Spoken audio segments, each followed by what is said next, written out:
This conference will now be recorded. Okay, it's official. I'd like to welcome everybody to the opening spring meeting of the Harwich Golf Committee, and invited guest Roman Greer, our director of golf, who's made himself available, thankfully, for this opening meeting. And folks, I am going to send you an email. I wanted to expedite this. I set up calendar dates for the next 6 meetings, through the summer into September, just for planning purposes. And I hope that works out for everybody. It's the third Tuesday as agreed upon, 4 o'clock, same time, same channel. And then the other thing I want you to think about, as you realize, and it's, I don't know, it's certainly redundant, I think, but there is an ethics test requirement each year. I would appreciate it if people renew their ethics test with the state. It's an online feature, and if you could accomplish that by our May meeting, that would be terrific. So those were 2 points, that I thought were important to share. Pursuant to the agenda, in the public comment section, as you're aware of, we moved that up to the front end. And at this time, I would entertain any public comment if I've missed someone out there that's, listening in. Okay, if not, and I have heard nothing in that respect, I'd like to go to. No, you don't have any video? The next element on the agenda, and that is the consent agenda. I'd entertain a motion to approve the minutes from our December meeting, which seems like it was a year ago. Not really, but a motion to approve. So moved. Carol, thank you. Seconded. Okay, we've got a second from Paul White. All in favor? Aye. Aye. Raise of hand. Aye. Okay, it's unanimous. Thanks, folks. It's great to see everybody. I wish the weather was better back home. Ironically, according to Roman, Sean Fernandez says that we're 2 weeks ahead of the spring schedule. I honestly do not know what that means, but Roman, you might have a chance to elaborate here in a second. So without further ado, we're going to go to Roman's report. And I tried to highlight some of the things that I anticipated he would address. And, we'll let him go through the whole report. And then if you have specific comments or would like to, have input, please feel free to do that. So Roman, go right ahead. Thank you. Okay, great. Thanks, Clem. Great to see everybody. Bear with me for one moment. It's been forever since I've done one of these meetings. So let me try to get my screen share going.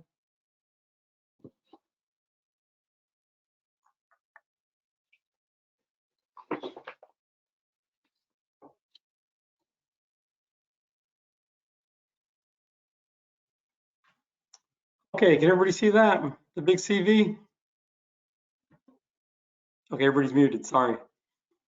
I'll assume everybody can see that. Good. Yes. Okay, so very quickly, I've just got a few highlights to go through, and I won't take a ton of time with this, but on the project side, annual town meeting is coming up in May. We have 2 articles that are in the warrant. The design and feasibility study for the putting complex and the 3-hole short course is in there. That's a carryover from 2019 where it was taken off the town warrant because it didn't meet the essential criteria under the pandemic. And then a change in the golf revolving fund to allow expenditure for driving range expenses. These have all been discussed at the golf committee level a bunch of times, so I think everybody's familiar with those. We were going to have a 3rd article, and I'm happy to say that we don't have to have that because the golf maintenance truck was approved for purchase by the Board of Selectmen through ARPA funds. And if you don't know what that are, that's like the American Recovery Plan Act, I think is what it's called. Basically, it's they're COVID funds, and this was the one capital purchase that they decided to make out of that fund. So very happy that we've already received approval on that. That does not go to town meeting, and I believe that's going to be available for purchase with the new fiscal year. And then also under projects, JJ Cardosi, who built the cart barn, has been invited to prepare a quote for the maintenance building reskin. We're still trying to get on his schedule, but I've had many conversations with him about that. He actually did an earlier version of a quote for us when we thought it was a simpler job, and he actually is the one that led us to believe it was a bigger job than we initially thought, because there's other requirements for the building. It needs a knee wall, and it's got a lot of bump outs on it. So very excited JJ is coming down to give us a quote, so we have a number to begin with before we go out to bid. Brewster Ironworks is fabricating the front entrance gate. I know Sean's working with them. And then Mark Mungeum will provide a tee analysis and suggested scorecard for all tee sets. He's scheduled for 10 a.m. tomorrow. And the result, based on the results he provides, we will schedule Mass Golf rating and measurement service for FY23, just as we discussed a lot last year. Some dates on maintenance. The golf course opened greens on 3/18. Cart use was approved on 4/1, although 4/1 was a rainy day, so we didn't actually get carts out on the golf course until the 2nd. And the greens were aerated on April 4th and 5th, so they've already had a great opportunity to rebound. We had rain immediately after. It was really, once again, Sean and his crew really nailed it. And then bounce houses were delivered on 4/15. And as you were mentioning, Clem, Sean is indicating that Mother Nature is ahead by about 2 weeks. And as far as spring goes, you know, it is cold here, it's windy. We've had a lot of rain, but anybody up here will see grass started growing a little earlier than usual. So that's why our green recovery happened very quickly after the aeration. On the operations side, new for 2022, tee times may be booked through the website for the entire season. Previously, we only allowed a 2-week window for booking, and those are all prepaid times. For the Pro Shop, we've ordered the hat display following the master plan from ProCraft, and that is on a truck coming out for delivery from the West Coast. Jake's at Cranberry Valley scheduled to open on the 29th of this month. I spent the whole day in the golf course yesterday with Peter and Kate from Jake's. They've been in there, you know, throughout the month, basically preparing for the season. We've had a lot of meetings with Ron Leidner. He's helping them transition. Very excited. They're very excited. We're very excited to have them. And then sweep started on the 13th of April. And the Women's Association, I believe, has not had a date yet. They've had two scheduled that have both been rained out. Let me just move on to the next slide, please. Okay, I wanted to give everybody a little taste of what our new capabilities can do with PACE technology. This is our golf cart GPS and our control panel. So if everybody sees this, this is just what we view in the Pro Shop and how we're going to be doing electronic rangering of the golf course this year. On the left side, you'll see the carts that are in play on the golf course. In green, in blue, we'll see the carts that are ready and staged to go out. And then the offline carts are carts that are in the cart barn that have not been brought out yet for the day. Now this screen will show the Geo Fences that we've set up as no-go areas or warning areas. And our golfers are really getting used to these on the golf course. We've trained our starters to give everybody a little speech the first time they use the golf carts, just what to expect.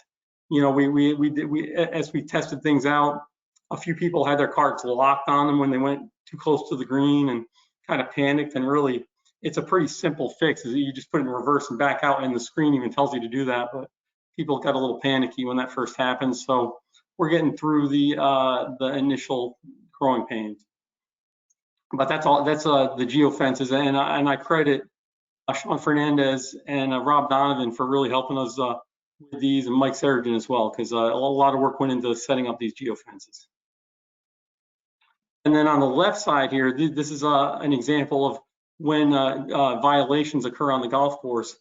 These aren't anything major. This is just very simply they set off an alarm on their golf cart. And the one thing that this has been very helpful with is it allows us to track maybe which geo fences are set up a little bit too close to, or maybe too far out, warning people. So we've tracked these to see which ones are being triggered the most often. And we go back basically for the month of April every day and go back and edit them down a little bit. But very helpful to see what's going on out there. And then just so you can see, this may be familiar to one of you guys. I took these screenshots on Saturday morning, and this is a view of Steve Bellata's golf cart Saturday morning. You may recognize this one, Steve. I just wanted to give everybody an indication of, we can track down to the cart where it goes on the golf course. So when we do receive those violations, we can see what's going on out there. And in Steve's case, no problems, just a standard round of golf. But very, very helpful to see what's going on out there. And we found this to be a great tool. And then a few odds and ends. Here's the big picture is the carts. The day we put the decals on them, they're all staged out in front of the car barn. I'm sorry, the staging area.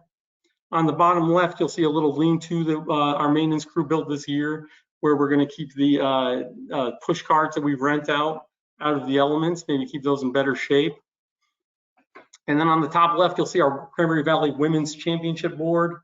This was a kind of a sore subject for us because the Men's Association years ago chose to take money, I think, from the Cranberry Cup that they run and purchase the Men's Championship boards. And it really created an imbalance where it seemed like to the average observer that we spend a lot of money on the Men's Association or Men's Championship, and the women had a very old-fashioned inferior board. The Women's Association has chosen not to really dedicate any funds to this, but we chose, because really to fix this imbalance and to really present things the best, we chose to expend some money out of the Pro Shop revolving fund to purchase this board this year.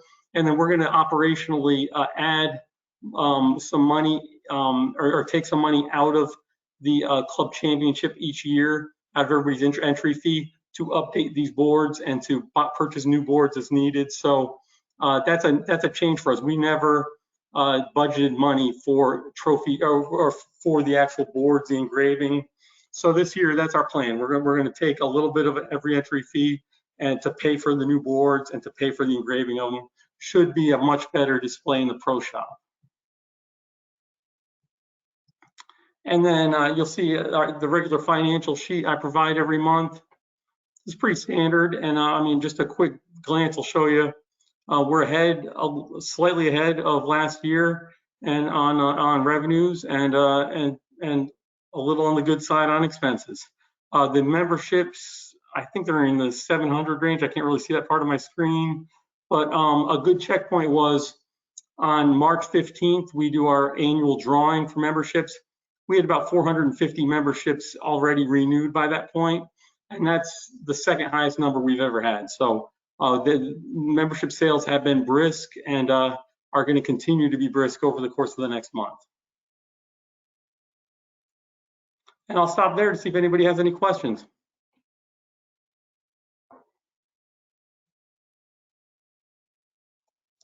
I see John has a question. Go ahead and unmute yourself, John.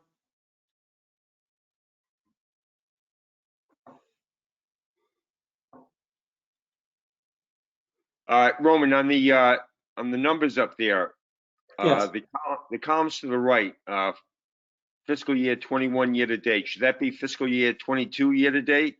Yes, it should be. That's an oversight on my part. Sorry. Yeah. Okay. That's fiscal year 22 to date with a comparison against fiscal year 21. Right. And what was our total number of memberships last year? Off the top of my head, it was around 1,250. We never hit 1,300, but it was slightly below 1,300. And just looking at the numbers, it looks like Chatham is really being aggressive this year as well. Yeah, we've raised Chatham each of the last 2 years, and it has not slowed them down one bit. I don't think anybody's really surprised by that. In fact, I think it's a credit to the committee's decision to have a 3-year plan with that because, maybe the shock factor, if it all happened at once, would have deterred them. But this gradual increase has not deterred them. They're going strong. Yeah. Thank you. Wrong. Paul, did you have a question? Okay, I think Carol was next. Carol, sorry. I think, Carol was next. I'm sorry, I can't see Carol on my screen. I have a question about the feasibility study and how did it become part of a warrant article? Was it part of the long-term strategic plan? Did the golf committee vote on it? Yeah, so that was voted in by the golf committee in 2019, and because it didn't reach the level of scrutiny during the pandemic of essential, it was carried forward. And then the golf committee supported this in the last summer, putting this in the warrant. But it has also been on the town's capital plan ever since 2019 and before. 2019 when we had it on the town meeting warrant. And it was pulled, and then I don't remember how long before that, but it was on there previous to that as well. I guess I don't remember supporting it. I don't think we really talked about what it meant and the spending of, what is it, $40-some thousand to do the feasibility study, which I hope includes a return on investment. Yeah, so the number I believe is associated with it is $35,000. We received a quote from Mark Mungem in 2018 or 19. There was about $30,000, and so we added a multiplier to that since it was a few years old. Clem, would you comment on that? I think wasn't this supported by the golf committee? I don't remember. Absolutely, Roman. It just it was a combination of tornado and COVID that kind of put it on the back burner. But that was approved by town meeting as well to go forward. So all we're anticipating is the final outcome. So it'll be interesting. I want to go down the line and make sure that everybody has a chance. Jack, you would be the logical next person. Any comments or questions that you might have?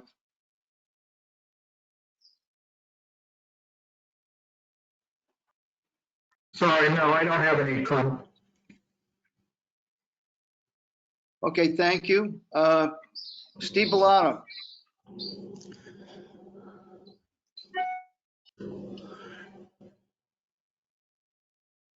John, if you had another question, go ahead. Oh, I do. Can you hear me? Yes. Yeah, Yep. go ahead, John. Okay. Roman, I got a question on the security gate. Yes. It looks like it's being done by Brewster Ironworks. Yes. What's the status of that project? Do you know? I don't have a very recent update on that, other than I spoke with Sean a week or 10 days ago, and he's been working directly with Brewster Ironworks on the fabrication of it. I'll get an update on that at next month's meeting. I expect it would be completed. Okay. I mean, so that should be operational within a month or so? The fabrication, what I would expect, John, is the fabrication of the gate should be, the actual install is going to be done in-house by our staff. So it's actually, Sean has taken this project on himself. He's going to get in there and do all the trench work for the electrical for it. So I expect the fabrication to be done by next month. I believe I think Sean gave me a date of by June, he would have the trench work done as well. So next month I'll have a better appraisal date-wise on that one. But I expect the fabrication to be done, and then the trench work is I'm not sure, it's going to be done as time allows and weather conditions. Okay. And I guess the other question I have is with the solar farm now operational, what are the benefits of that? Have we seen any cost savings from our perspective in are we returning certain amount of dollars to the town on that too? Yeah, so, we're not really seeing, basically, I had a good conversation with Clem on this one-on-one. We haven't had a great judge yet on what the savings are gonna be because the credits that we're earning are all being applied to the meter that services the pump house and the cart barn. And we haven't had a billing period yet where we've had the full load of charging the golf carts on it. So this summer, we're gonna really get to see what that is. Over the course of the winter, we didn't see a huge load on that. So basically, we're seeing benefit, but not the full potential benefit. This summer we will. So I expect that this summer we're going to see that we're charging this cart fleet for next to nothing, and that was the goal. And I just happened to be going through the warrant article for the town meeting. And I looked at Article 44, and that's where all the revolving funds in the town now. It looks like they've eliminated the directors from each one of the revolving funds, and the true authorizer for each one of those funds now is the town administrator. Is that correct? That's correct, and that was not done for anything but efficiency's sake.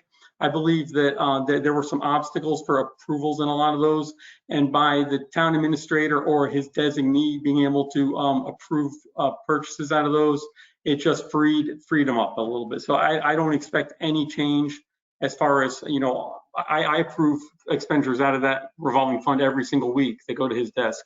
So I don't expect any change to that. So you don't expect to get shortchanged from that then? Not whatsoever. No, I think that's just something to make an operational efficiency.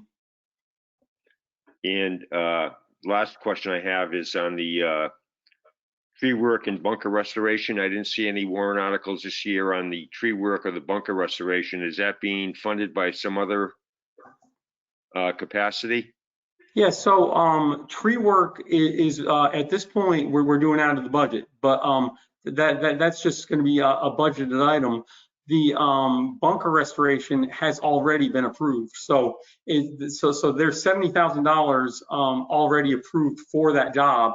We're going out to bid on that this summer for breaking ground in the fall. So that money has already been established. Okay, thanks. You're welcome. Martha, you had a question. Martha?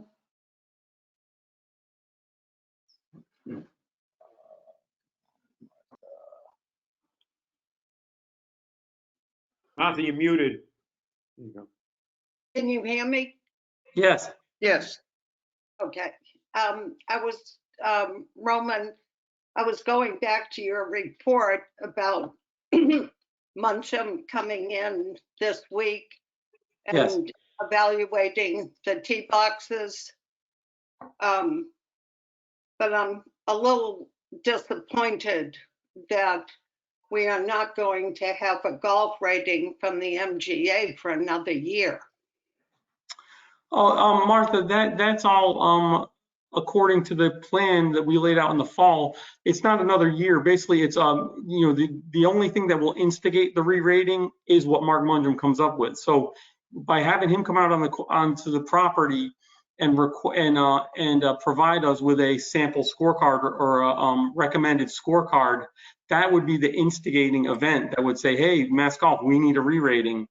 If I put in there that would we would then get it scheduled for them for FY23. I'm hoping that's this summer. So FY23 begins in July. So I'm hoping that when Mark provides me this report in a week or 10 days, that it would meet the criteria by Mass Golf saying we qualify for a re-rating, and then we would have money in the budget in FY23 to pay for the services that we want done at that time, which is purchasing the Mass Golf yardage plaques and the measurement service as well as the re-rating. So I'm hoping that in a week to 10 days we have that recommendation from Mark and we schedule that for later this summer. Okay, thank you. Clem, I was wondering if we could go back in our minutes to check on the vote by the golf committee in regard to the feasibility study of the putting complex and the 3-hole short course. I don't remember taking any vote for that, but I think it would be beneficial if we went back and looked at that. Will do, Martha. I mean, Thank you. obviously, I don't have it right in front of me, but I'll get the specifics on that as far as the vote taken and who was on the committee at the time, et cetera. Okay. Thank you very much.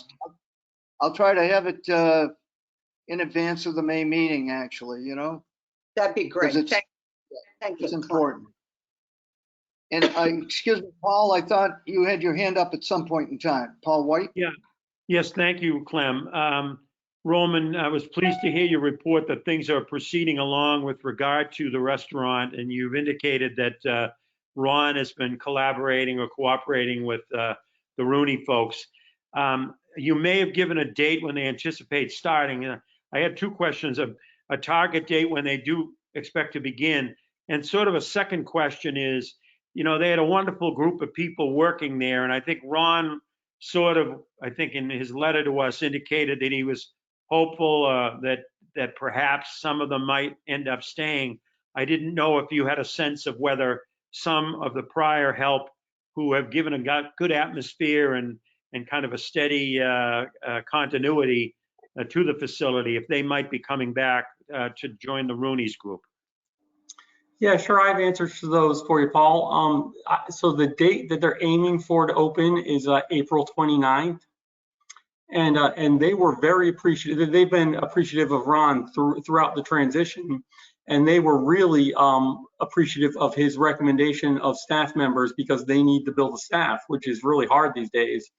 I do know that they've hired a number of his former employees. So you'll see a lot of continuity there.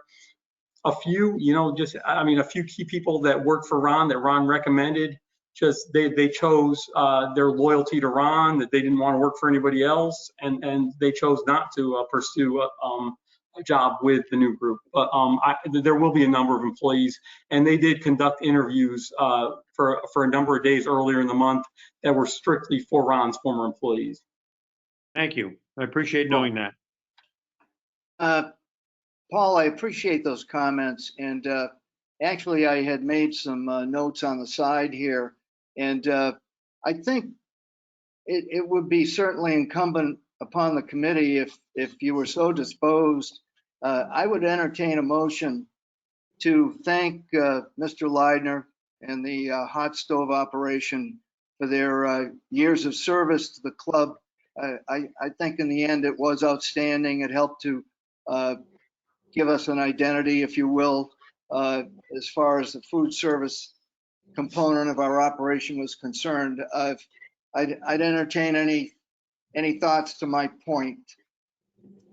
I'd still make a motion that we give a letter of appreciation to Ron for his number of years associated with us and for his comments about the cooperation he received from the staff at the golf course and so forth over the years. I think it makes good sense, and it's a nice way to kind of close the loop on this. Second. Thank you. I need a second on that. Second. Okay, second from Carol Fuller for the record. Any discussion? Okay, without discussion, I'd ask for a vote. All in favor, raise your hand. Aye. Or aye. Thank you. Okay, we've got, if I read it correctly, Steve, is that an abstention on your part? Or a no vote? No, that's a no. Okay, thank you. Just for the record. Okay, Carol, an additional question. Yes, I actually had a couple, but I don't think that my question about the feasibility study was completely answered. I wanted to know whether there was a component, and I think probably a very important component, and that is the return on investment. I mean, it's one thing to just find out whether this thing would fit in the space that we are allocating, but it's really important to know whether we're being fiscally responsible to the town to see whether this will return and on our investment. It's going to be quite expensive, and even just doing the $35 or whatever $1,000 for a feasibility study is quite a leap. Yeah, sure. I'd be happy to answer that for you, Carol, and feel free to chime in, Clem. Carol, I think you may have missed a lot of these discussions because this hit the warrant in 2019. So we had a lot of those discussions in the 2019 season leading up to that. We collaborated with the PGA at that time for the feasibility component of this, and the PGA. I can't remember who exactly I worked with. I believe it was a player development division. Were very helpful in basically spelling out what programs we could use out there, some ideas for how to make it fiscally responsible and as inexpensive to operate as possible. That's not something that the architect will do. I don't believe. We'll have to see what we get for results on that.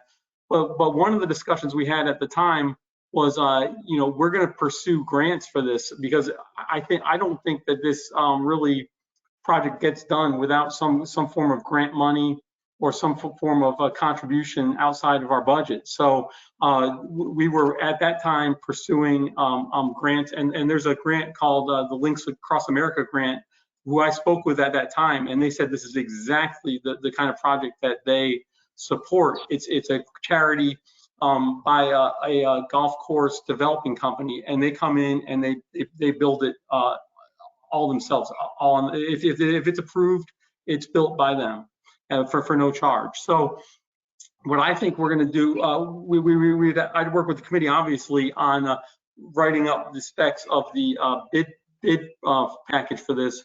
But I really look at this as a project that once we get the design for it, we start going out and finding grants to build it, because I don't see it really having a return on investment if we need to fund it ourselves. So this has always had a grant or charity component to it.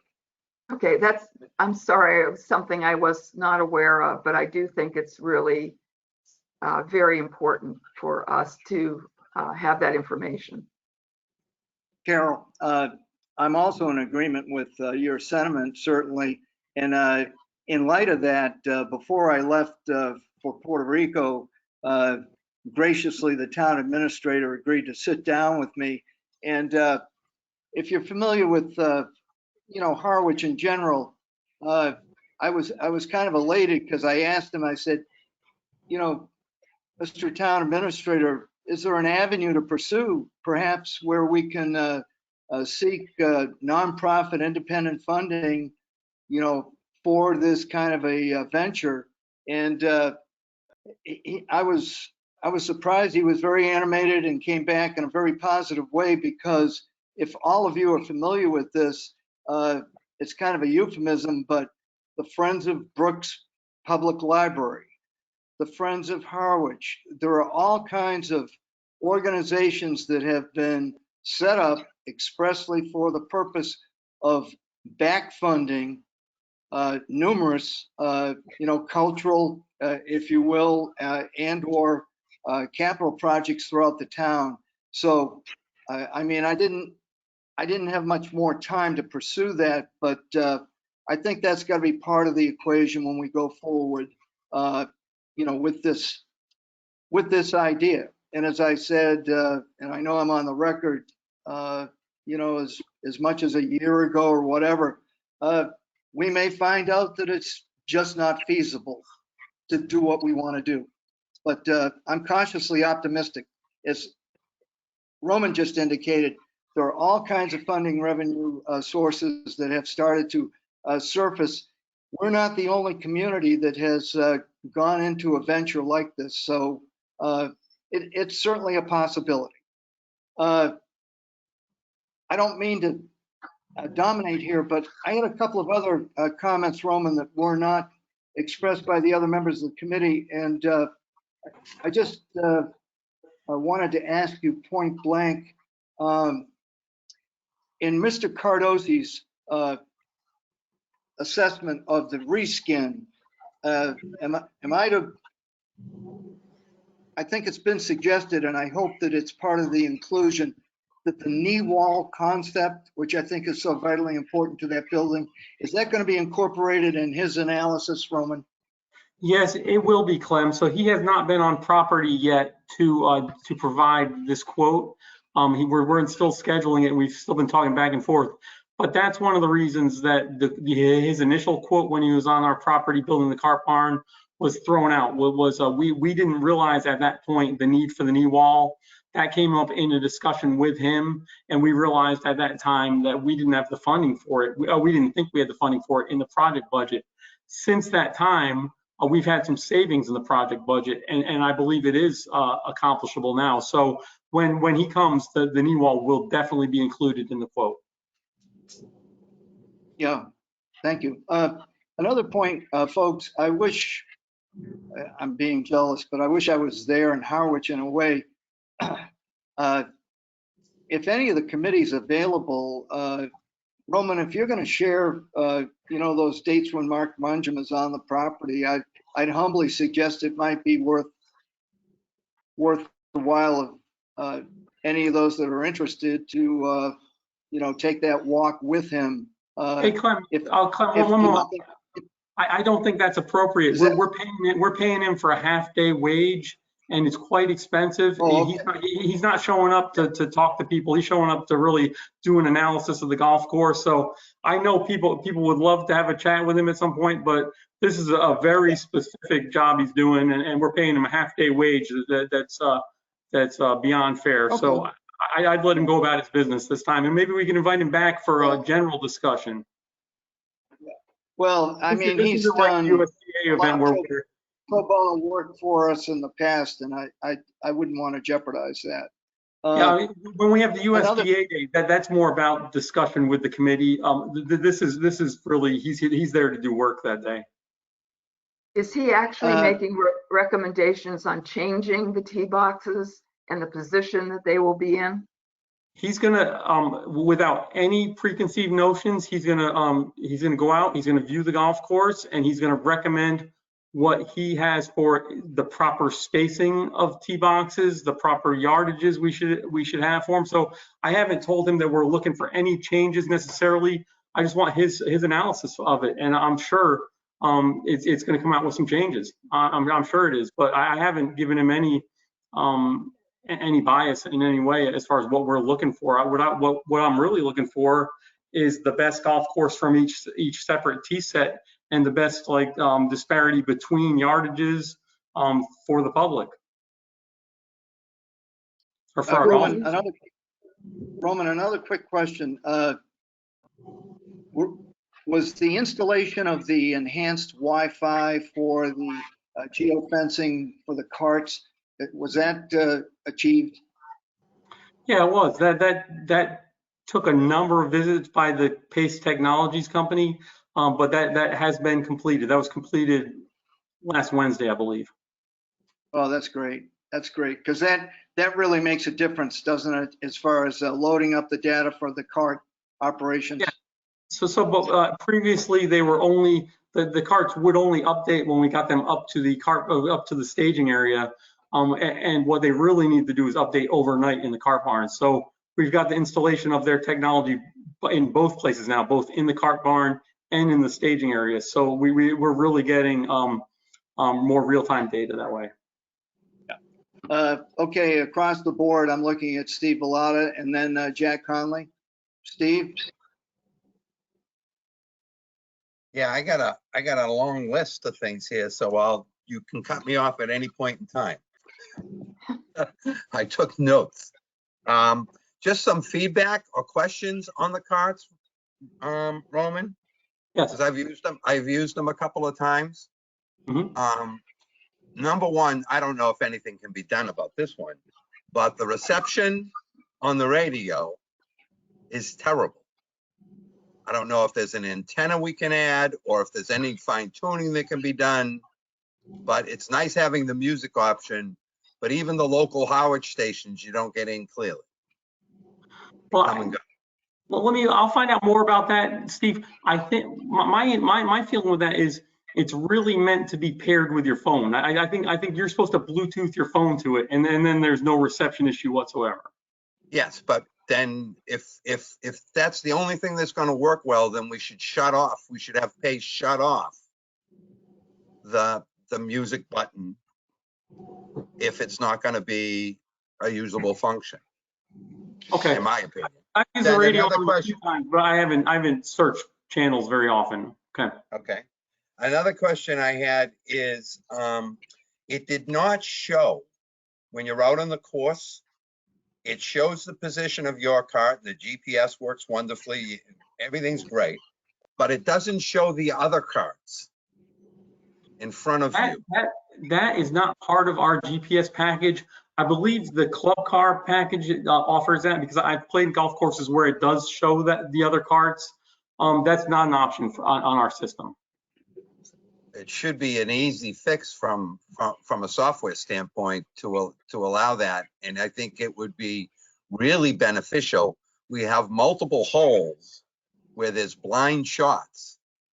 And what historically people have done and will continue to need to do is to take their cart far enough down the hole to see where the golfers in front of them are, and then drive it back. And in many instances, that's just a waste of time versus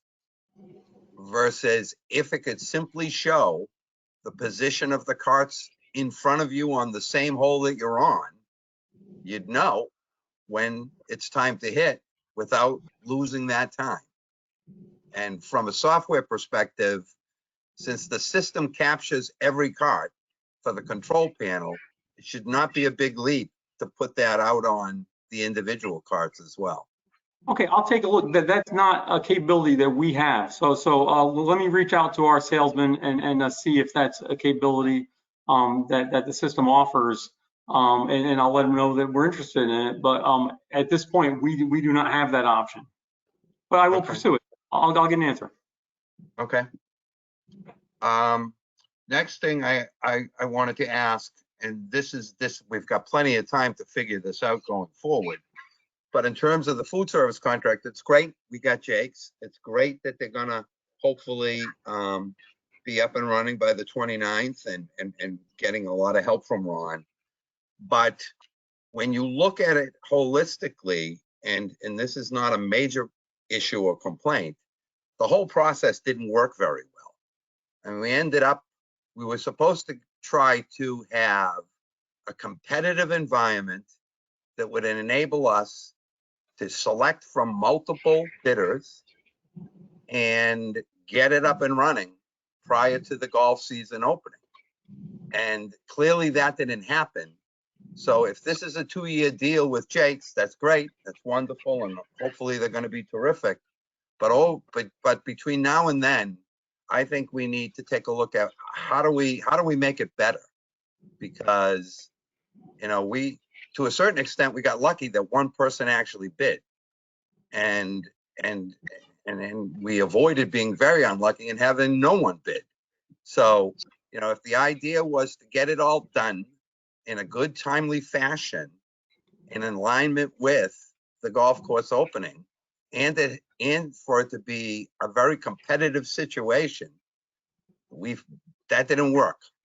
And so I humbly suggest that prior to this contract ending, probably at least a year prior to this contracting ending, we do a deep dive analysis as to how can we make it better, because the process in my mind didn't meet some of the major criteria we had, which is A, being timely, and B, being truly a competitive situation. Yeah, so Steve, this is the current deal is a 3-year deal with a 2-year extension option.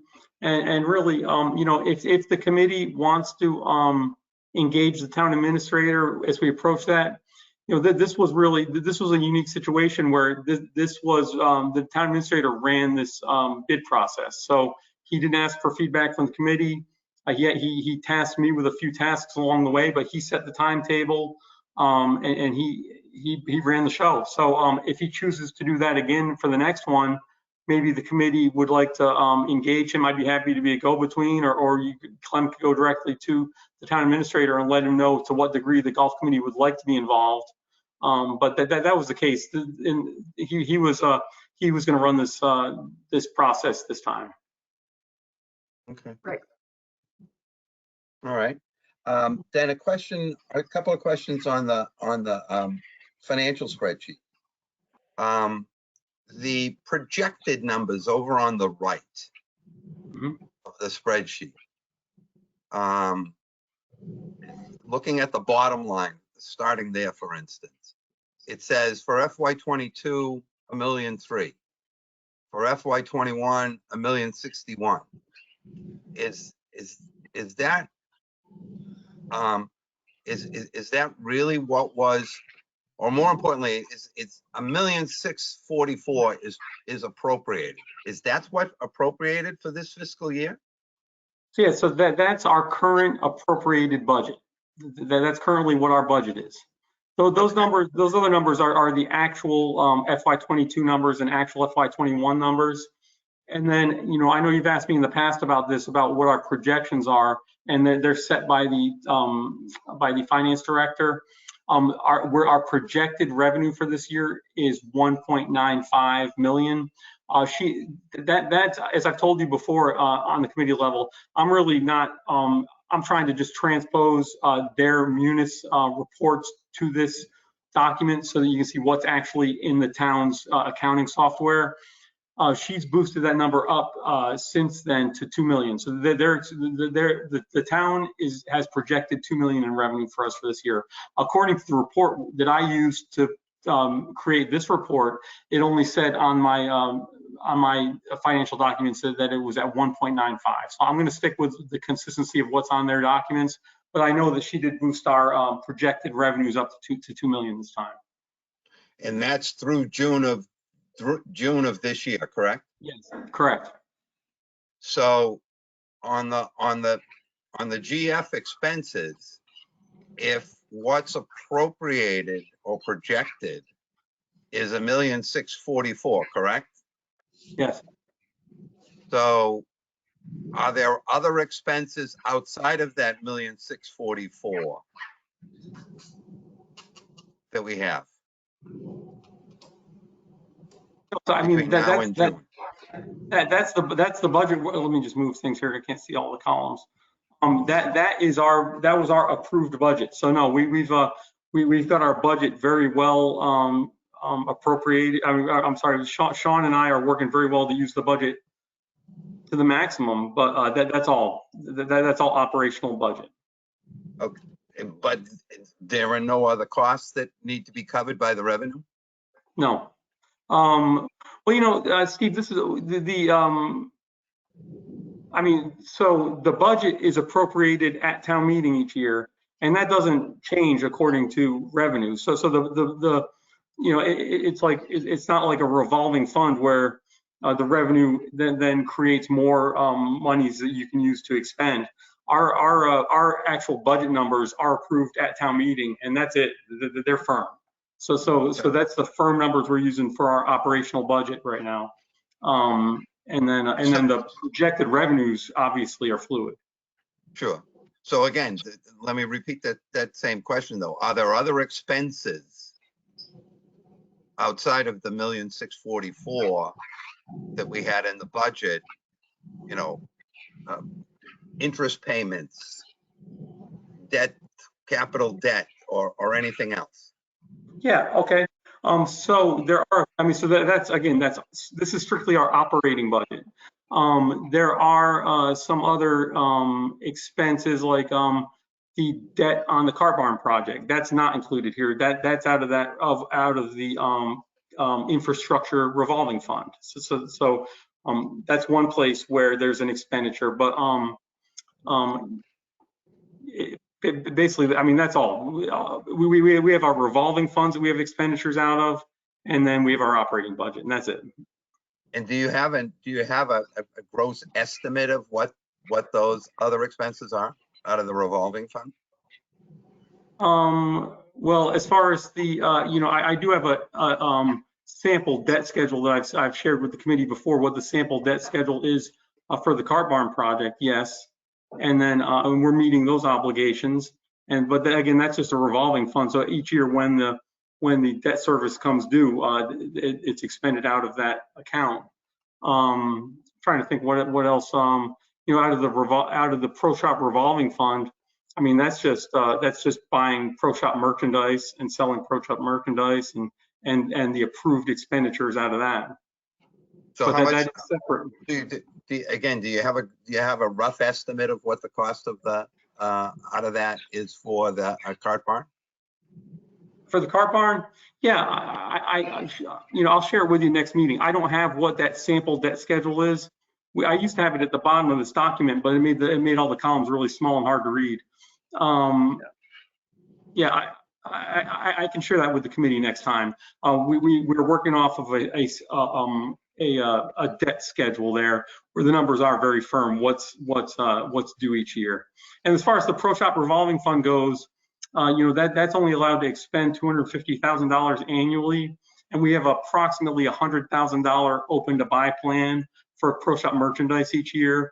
And then there's a number of other expenditures we can use out of that as far as updating kitchen equipment when needed. And, that's what we purchased Ron Leidner's upgrades out of that account when that lease extension occurred. Okay. But I was just looking at least for an order of magnitude estimate, but if you don't have it, you don't have it, because the way I'm reading this, and maybe I'm missing things, we're going to bring in $300,000 more than we're going to spend. Correct? Based on Okay, yeah. So this is based on even the lower number of revenue projected by the finance committee. Yeah, so this is the same conversation we've had a number of times, Steve. I think this is so that $300,000 to $400,000 is our indirect costs, is what they call them. And no, I'm never given a breakdown of those. Okay. Okay. I think, can we bring that to a conclusion?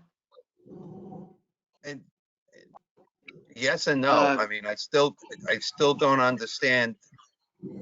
I still don't understand any even estimate of what those indirect costs are. And because of that, we can't answer the basic question of, are we simply generating enough revenue to cover the complete cost of everything going on at the golf course via revenue from the golf course, or are we generating more than we need to cover the cost? And if we're generating more, then so be it. But should we not have some criteria by which that can affect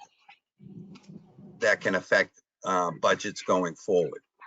I mean, for instance, did our budget go up or down for fiscal 23? So fiscal year 23, it went up. They approved the, I believe it's $110,000 extra I asked for because we needed to meet minimum wage obligations. And I don't have a full breakdown now. I even had in it the MGA services that we're pursuing in late summer this year. So it all totaled $110,000, and that did receive an approval. So we'll be at 1.75 next year. Okay. Approximately. Roman, thank you. Another quick question on the first tee program. I thought I saw that in your director's report that you sent out via email, Roman. Yeah, sorry. Cool it's really cool that we're part of the first tee program.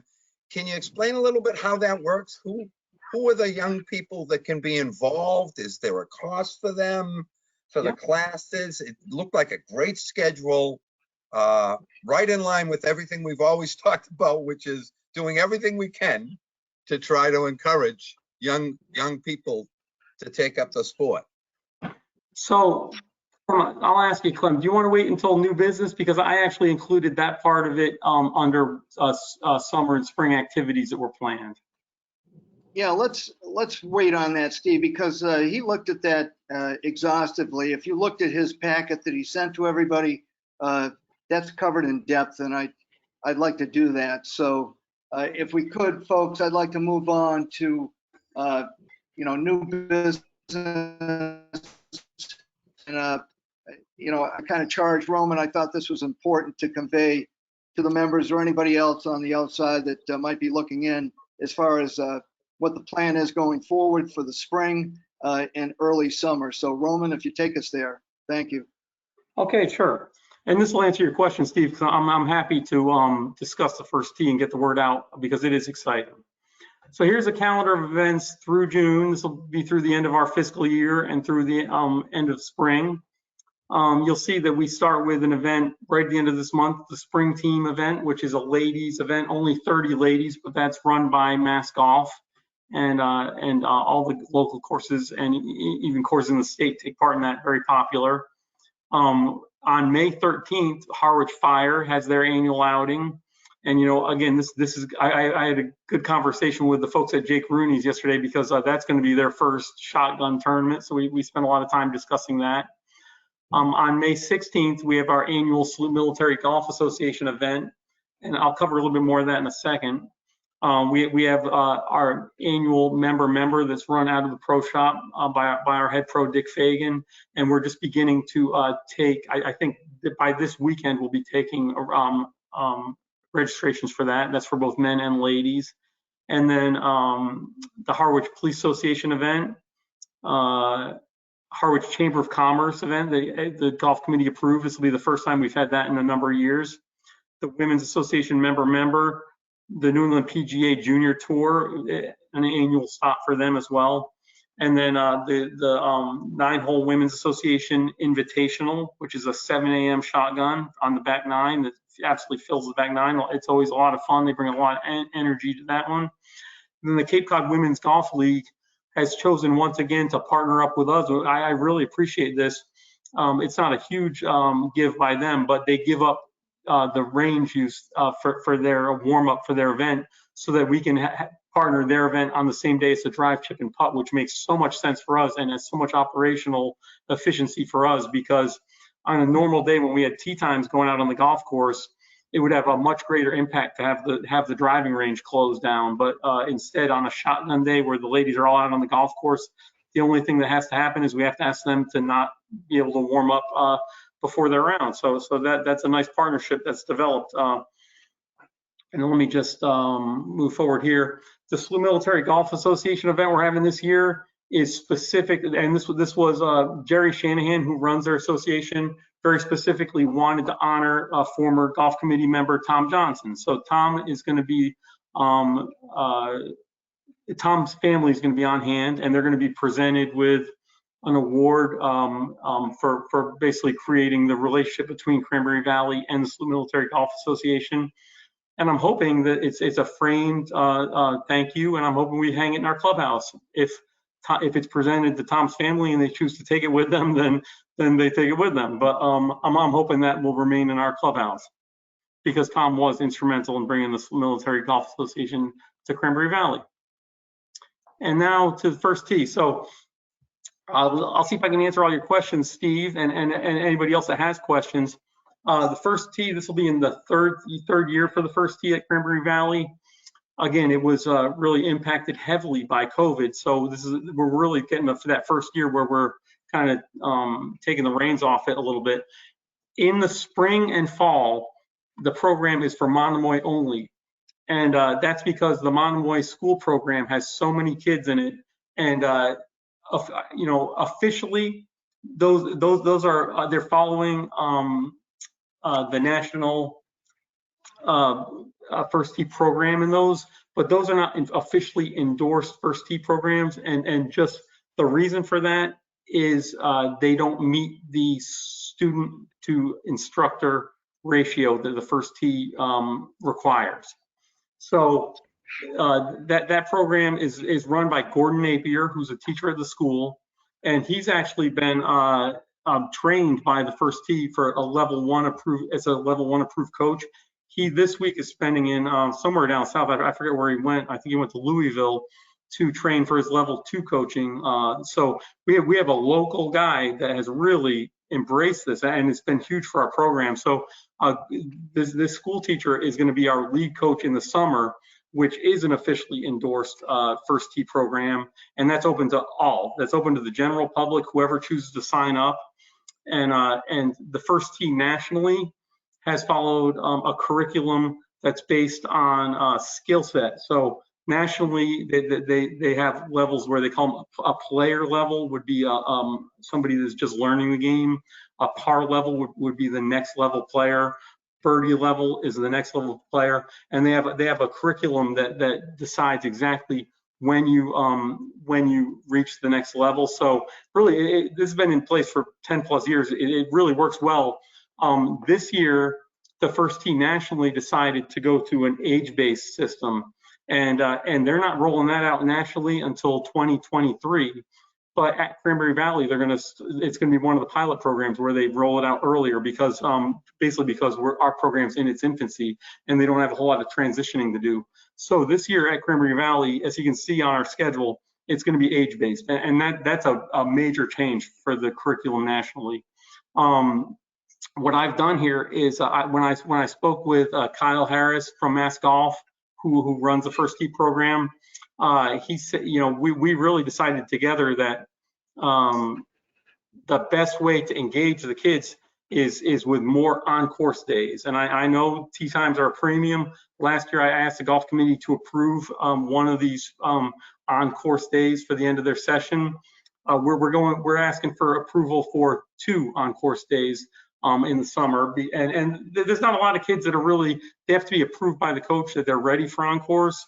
But it's so critical to these programs and engaging these kids that we invite them out to our property, but then we never let them touch the golf course. It really sends the wrong message. We want to let them know the kids are welcome to play golf, their families are, we're training them, and then we want to send them out on the golf course and show them that, this is available to them. So, I don't know if you want to take a vote, Clem. I mean, you voted on this last year. I've already set it up. Question first, Roman.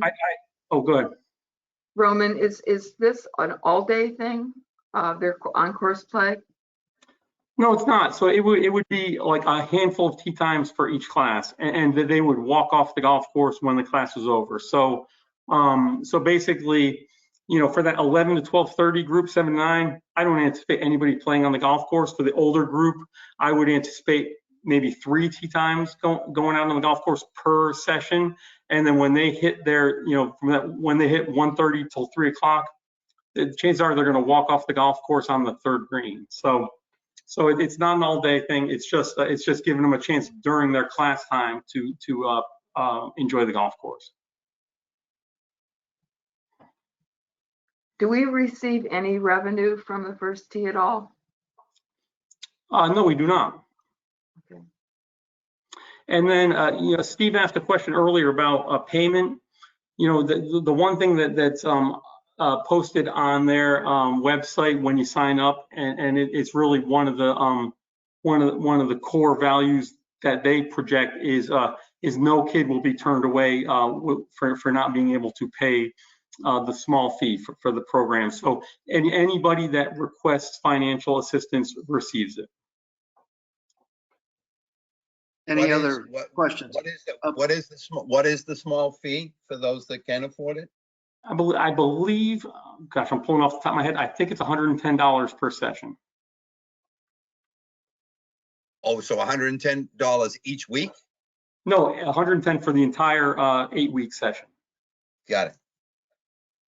Terrific. Paul, you had a question? Yeah, I know. I just want to make an observation. Last year, I happened to be playing one afternoon with some friends, and we were coming down, I guess, the eighth fairway, and the companion fairway that runs sideways. It's 2, I guess. One of my neighbor's kids was playing, and there were 3 or 4 of them. They were having a great time. They were very well behaved. I believe they had an adult with them, making sure that they were moving along. And I thought the kids were very well behaved, and it looks like they were having a great experience. So, I mean, I agree with the fact that they really need to touch the course to really have the feel and the sense of having played golf. Thank you, In general, Paul, those are great comments. In general, the youth programs are very well received by our members, by the public. I mean, it's really, people really enjoy that the golf course is addressing this group of golfers and is committed to youth. So I think it's a very easy sell. I've never received any complaints at all that they're taking up tee times. I agree with Paul that the kids need to be on the course. I would suggest that the adult be with each group. Just from my observation of the kids on the course, and I get a kind of a bird's eye view of it, but they seem to be really having a blast out there. Roman, would you like some kind of endorsement, in effect, a motion? Clem, you tell me, what do you think? Last year we voted on the approval of the play days. If you guys would like to approve the 2 play days, I think that would go a long way towards committee supporting this program. Yeah, I think it's vitally important. It's consistent with the sentiment, I think, of the majority of members that have seen these children out on the golf course, and it underscores, Paul, what you just shared with us. So I'd entertain a motion to that effect. So moved. Okay, thank you, Paul. And seconded? Second. Steve Bellata, thanks. Any discussion? Just my question about the adult accompanying them. Is that generally the case, Roman? Yes, so for the first tee program, when we have it in the summer, they have a lot of coaches per kid. A coach will be with each group. That's great. Okay. And Okay, then, folks. And if, Clem, and it's one thing I not- would mention also is that, some of these days it says driving range. Bob Miller has been wonderful. I shared this with him. I worked out these dates with him to see if he would be displaced at all. He couldn't be happier to support this program, and the Cranberry Valley's involved in this. So kudos to Bob. Bob is a partner on this 100%. Thanks, Roman. I think the optics are great. And then one thing, Clem, I also wanted to share, I don't know if anybody saw this, but there's also benefits from the Toro company that could be really big as we get into doing our irrigation upgrade. If you'll see at the bottom, 65% off irrigation whole goods and accessories if we reach 250 hours of programming.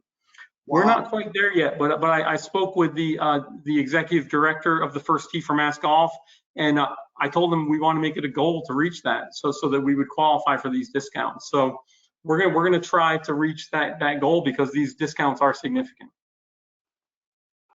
Boy, Roman, that's terrific. It's evidence of what we were talking about before as far as private industry stepping up and supporting junior golf.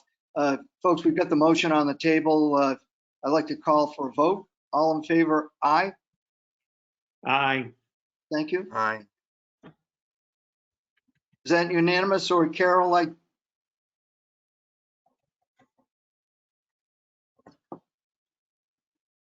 Okay, we can record that as a unanimous vote.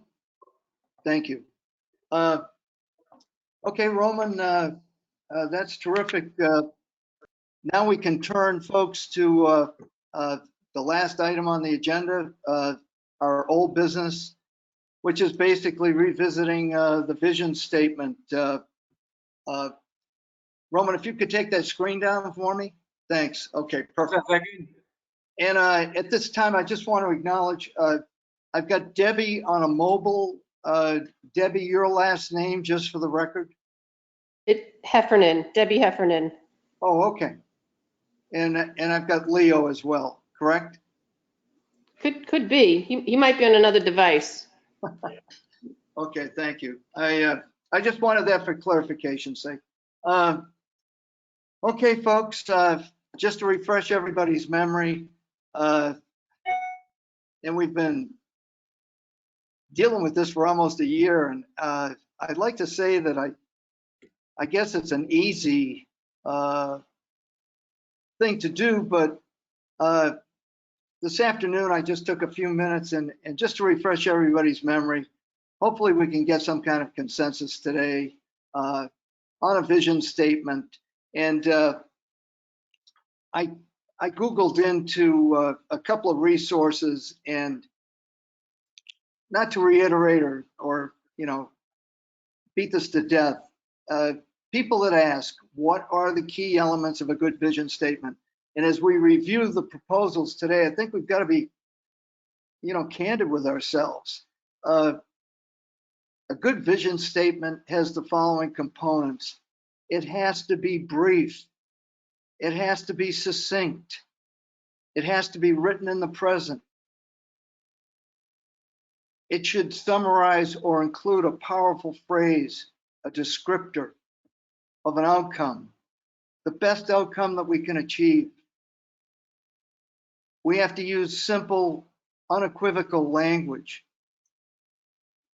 It should evoke some emotion. And finally, it should help to build a picture in people's minds of who we are. So I'm not saying it's easy, because we've been down this road, and I'm just going to open it up to general discussion again. I've had a couple of email correspondence from some of the members of the committee, and I appreciate that.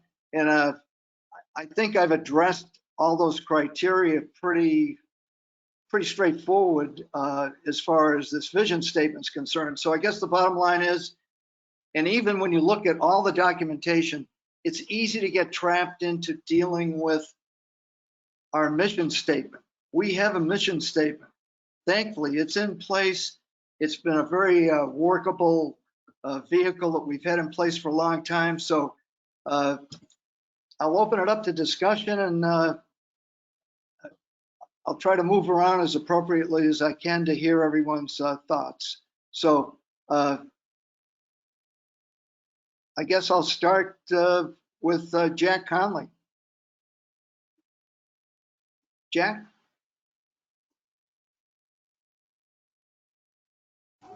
Hi, Clem. I guess I don't have a lot to say about this, Clem. It just seems like we've been working on it. I thought there was a good one when John was here, but I guess that hasn't materialized. So I don't have a lot to say about it. Okay, thanks. Carol, I'll go to you next. Okay, I submitted my comments to you. And truthfully, I think this is a very tough venue to have this discussion when we are all on little pictures. I personally feel a little fatigued by it, and I would move that we table it to make a decision on our next meeting. Okay, point well taken. I actually, not that I'm a mind reader, but I was thinking, Carol, very much the same thing. I think in the process, though, the only thing I might suggest is that, and we wouldn't be in violation of our open meeting laws, but if people circulated to me an offering or a proposal, a statement that they were comfortable with or supported, that would be enormously helpful. And then, you know what I mean? I'd have that accumulated to share with everyone at our next open meeting. Roman, I don't want to ignore you, because even though is not formally a part of the committee, I think it's imperative. You've done such a great job marketing Cranberry Valley. I think this vision statement has to be consistent with, your thoughts and aspirations as well. And again, it's not a matter of life and death, but I'm interested in your thoughts. Yeah, sure, Clem. A lot of work's going into this, and I think that, my thought, again, I'm not on the committee, so my thought, I've been through this process, and it seems like we got from the beginning with the vision statement, and when you provided, I've never been involved in a vision statement design before, but when you provide everybody with what a vision statement is, what the expectations are, I did a lot of research, and it was very, the most powerful ones were very concise and not rehashing of the mission statement. I think we got really close to rehashing the mission statement. I do one, I do a banner for the golf shows that I present for where I present Cranberry Valley on the Cape Cod Chamber of Commerce table at the golf shows. And we did this one banner that said, learn, play, and enjoy. And I kind of like the idea of just something simple to say, the best place to learn, play, and enjoy golf on the Cape. Or, something really simple like that kind of covers everything. You want to dig deeper, dig into our mission statement. Our mission statement covers everything. So I like something simple like that. When I read the most, the biggest companies, what their mission statements were, they were 3 words, 4 words, really concise, and they tell the story. So, that's my thought. I like something, and I don't know what the words are. If it is, a starting point for me would be something simple like that. The best place to learn, play, and enjoy golf. Okay, awesome. Okay, I'm not trying to go out of order, but Martha, what the heck? You got your hand up? Can you hear me? Yeah, you're all set? I just want to say, Roman, I'm 150% behind you. Short, sweet, to the point that people know what they're going to get there. Thank you. Okay. Martha, thanks. Okay, because John Crook put a lot of work in, effort, and actually shared a couple of sample statements that he had put together. John, I'd ask you to speak to the question. Thanks. Well, Clem, I think we've been working on this for a year, and I think it's time for us to come to a conclusion.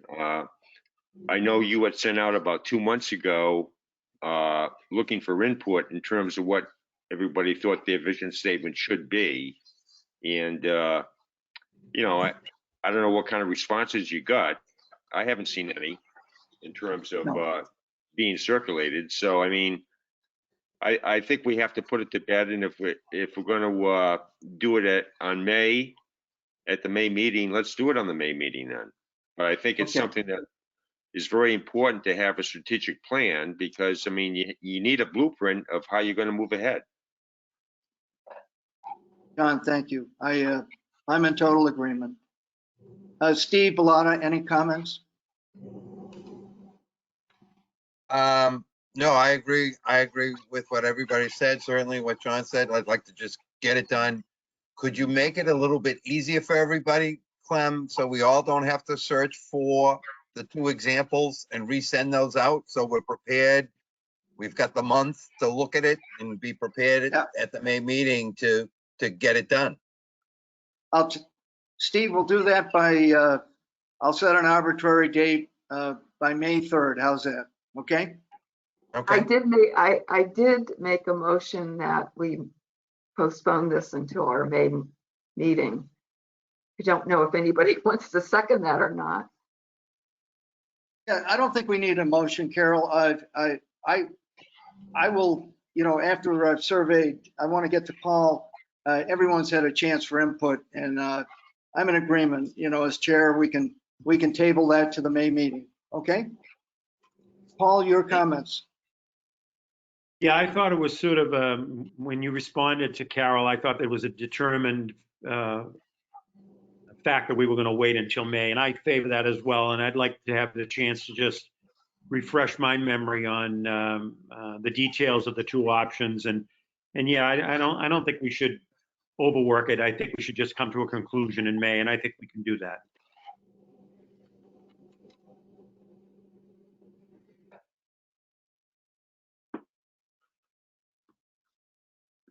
Okay, Paul, thank you. I believe the sentiment's unanimous, folks. Based on this discussion, I'd like to table this for the matter of a vote, and we will make that happen at our in-person meeting in May. Okay, everyone?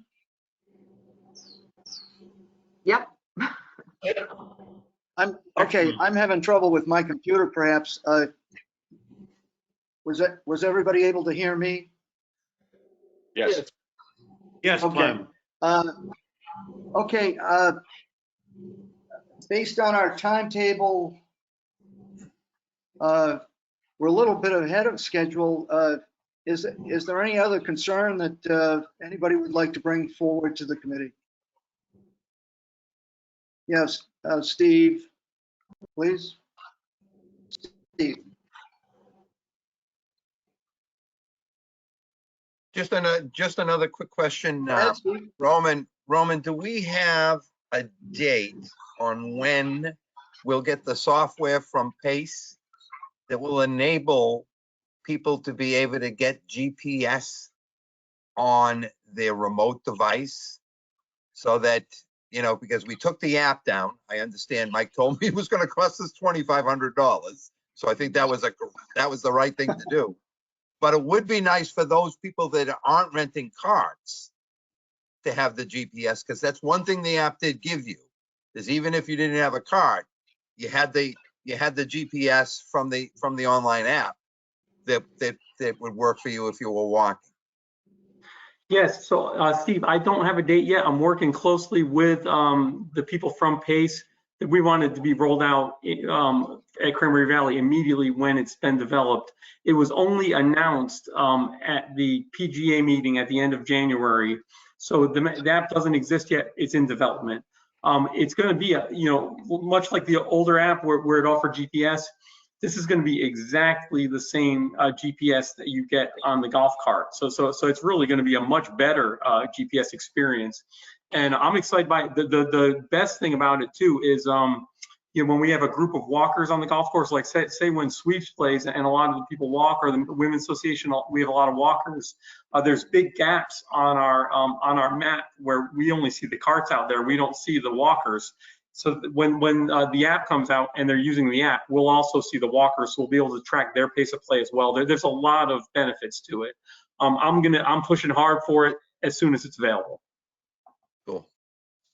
Yeah, that'll be great. Thanks, Roman. Steve, that was great. Steve, that was a great question. Jack Conley. Jack. Yeah, Roman, I have two quick questions, hopefully. Have they been able to transfer the liquor license to the new owners or new renters? So the liquor license, the process is they have to apply for it within the town, and then they have to apply for it within the state. So they applied for their first a few applications to the town were incomplete. Their third application was just accepted and is going to be approved by the town selectmen on May 2nd. They're not expecting a liquor license until possibly June. Okay. The second question is, with the new capabilities of the GPS system or the cart system, do you envision changing the rangering for the golf course during the summer? Yes, I definitely do. At this point, we are not filling the ranger positions. We're not budgeting for rangers. And one of the reasons for that is because we have the ability to electronically ranger the golf course, and where we'll be able to diagnose problems, and then a member of our staff will be able to go out and go directly to the problem, or we can message the carts directly. A second reason for that is, as you've heard me crying about all last year, our budget did not change at all yet. Minimum wage went up dramatically. So we're bringing back all of our staff at a minimum of the new minimum wage, 14.25 an hour. And that's had big impact on our budget. So we're working with a bit of a skeleton crew right now because of that, in order to comply with the minimum wage. And the GPS system is one of the tools we're going to use to get by. Okay. Thank you. Carol? Clem, I'm hoping that we will be able to have interim meetings, the short and long-term goal planning that we started last year. Will we be able to continue that through the summer? Absolutely. Maybe you and I can collaborate and, we can mix in a couple of dates that seem appropriate as far as spacing's concerned. You know, and then offer that to the committee as a suggestion. That sound appropriate? Any other questions? So Stephen? Steve? Yeah, just real quick, Roman. One thing that I thought was really nice on the cards is it tells you in real time how you're doing against pace. Is the pace set at 4:15? Yes, it is. And so we're experimenting with that currently, Steve. Your 4:15, as you saw on the screen where you played that Saturday morning where I took those screenshots. And one thing funny with that was every single cart was on time at that point in time, which is awesome. So that's all on a 4:15 pace. That's not achievable in midsummer, but it's a great goal right now, and we're hitting it. It's a really nice feature of that software that we can go in by the day of week and time of day and set different paces. So that's what we're going to do is we're working right now to see, say a Friday or Saturday afternoon, a goal for a pace would be 4:30. And 4:45 wouldn't be egregious because that's just what we are in the midsummer afternoons. But in the morning, we want that 4 hour and 15-minute pace. So the software allows us to change that throughout the day, and we're working to set good goals. So one suggestion I would make is, or a couple of suggestions is, when you go through when the staff members that you have that go through a little, hey, here's your new card, and let me tell you how it works. I would emphasize the fact that they should be aware that you're keeping track of pace and they get to see it. And if they start falling way behind, the ranger will come out, et cetera, et cetera. Okay. And maybe even put it in next month's update that's a feature, so that because it really is nice to know, because hopefully people are going to be good. See, when they start falling a little bit behind pace, they'll pick up the pace themselves because it's telling them in real time exactly where they are. Yeah, those are good points, Steve. I will. I'll share that with the membership, and I'll share that with our starters dialogue with people, with members and with our public. One thing that's funny is that the experience that you had with the cart telling you the pace of play, they call that the subtle setting, and then we have a more aggressive setting where it takes up the whole screen and says you're behind. So, we have that capability too to go to that, but we're starting off subtle. Yeah. No, it was really good. How are you handling the people who are waiting on the tee box and then their cart is telling them that they are 14 minutes behind and they're going, but it's the people ahead of us. Don't you get it? I haven't heard, really, it's early in the season. We have not had a lot of waits. So we'll see. That stuff's all still coming probably. It's going to be pretty obvious. If it's a slow day, it's a slow day, and we're going to target the problem groups. So I think that the dialogue, as Steve mentioned, between the starter and the golfers when they first go out to set the expectations, to say, keep an eye on it. But obviously, if your screen turns red and you're behind, you're not getting thrown off the golf course if you're in position on the golf course. So, and anyway, as I mentioned to the committee before, pace of play is less about the actual, we like to focus about the time. It's actually less about the time and it's more about the flow of the golf course. And so if the flow is good and, people are all right in position, there's no problems. Yeah. Jack, quickly. Well, yeah, quick. If you don't have any staff, who's going to go out to address these people? So Jack, we have a designated manager on duty at all times. And so the manager on duty will decide if either the manager on duty will go out and address it, or they'll decide to send a message. In a small case, it'll be just send a message. Hey, we noticed you're a few groups behind. Please catch up. But if it's a case where we actually need to go out there and see what's going on, because without the app in place right now, we can't see the walkers out there, so we don't know if it's a walking group that's actually the problem. We'll diagnose that way, but the manager on duty will be the point person on that. Okay, thank you. Okay, folks, I appreciate all the input and questions, and we'll look forward to our next May meeting. I will shoot out that email with the sequence of dates as I've set them forward on the calendar. So at this time, I'd entertain a motion to adjourn. Okay, So moved. motion by Martha Duffy and seconded by Paul White. All in favor? Aye. Raise your hand. Okay. Folks, thanks for your time, and we'll see you in May. And I'll pray for good weather. Stay well, everyone. Thank you. Yeah. Yep. Bye. Thanks, Roman. Signing off, everyone. Yeah, thank you, Roman.